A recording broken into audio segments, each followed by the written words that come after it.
Hello everybody. So in this video today, I will be teaching you guys watching how to turn Bluetooth on your AirPods Maxes.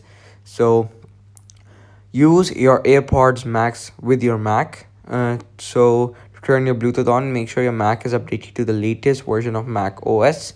Place your AirPods Maxes on your ears. Then click the control center in the menu bar. Click the Bluetooth, then choose your AirPods Max from the list.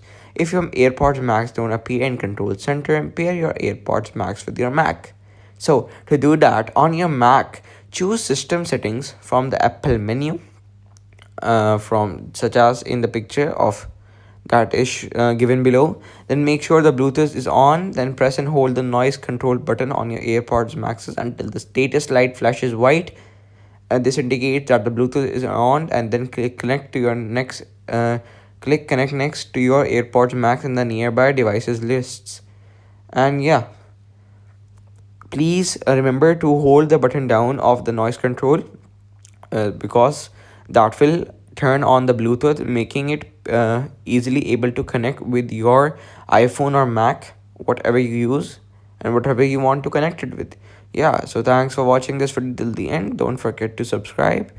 This is how you can easily turn your Bluetooth on your AirPods Max.